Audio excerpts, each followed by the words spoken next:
Thank you, Jack, for the invitation, and thank you all for coming. Let me start with a snippet from the novel that Jeff just mentioned. The context of this scene is the main character being invited by his boyfriend to his Buddhist service. Nam-myoho Renge Kyo, Nam-myoho Renge Kyo, Nam-myoho Renge Kyo, Nam-myoho Renge Kyo. Voices, different voices, tones, converging into uniformed utterance, sharp, loud, soft, low, a buzzing, echoes, the walls reverberate the chanting, voices outside, sounds foreign to his ears, their chanting distresses something in him. In the midst of the discordant, unified voice, he felt the silence within.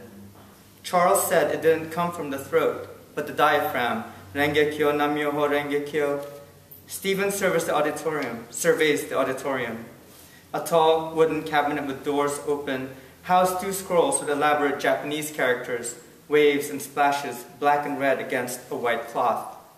Unlike the western face of the Holy Family in plaster, the focus of the shrine is a handwritten words on a parchment, Nam-myoho Renge Kyo, Our Father who art in heaven. Stephen's restlessness is diverted to an invasive watchfulness. Everyone wears the same countenance. He studies Charles's face. Charles's eyes are closed, his head heavenward, his mouth moving with violent rapidity. It resembles the peaceful intensity Charles has on his face when he is about to ejaculate. Ejaculation and prayer. Ejaculation is a prayer to be memorized and recited throughout the day. When Stephen ejaculates in the morning under the sheets, it takes him less than 5 minutes. He thinks of bodies, male bodies pressed against each other, warmth and fluids exchanged, a dance violent and rhythmic. In supplication for intimacy that Charles is unable to provide, Lord, hear our prayer. Stephen is a late bloomer. That first time, it was too much for him. He had gripped too hard, rubbed too vigorously that it hurt afterwards. He was a senior in high school. He had overheard his friends during lunch talk about the first time they had played with themselves. For Anthony, he was 14 and didn't need smut. Why, Gerardo said. Because you were thinking of your cousin? Nobody dared to challenge Gerardo, the self-anointed leader of the group. Gerardo boasted that he was 12 with Pamela Anderson's Playboy spread.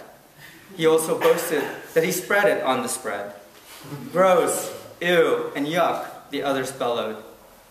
The other 2 would not say when, what age, but they swore on their Filipino mothers' holy rosaries.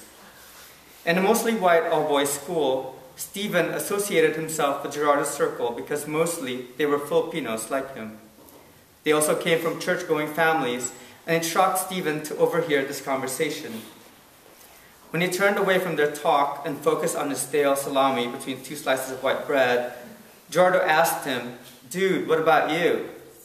Stephen turned to him with an innocent look. "Me? No, I don't even know what you guys are talking about." "What? You've never jacked off?" Gerardo continued.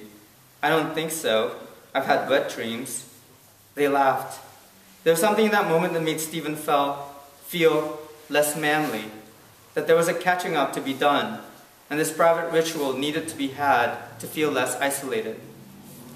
He lay down on the floor of his room, closed his eyes, and dreamed. Yes, he dreamed of touching and being touched by his high school crush, his classmate, an Italian boy in the track team with brown curls and blue eyes, the flimsy track uniform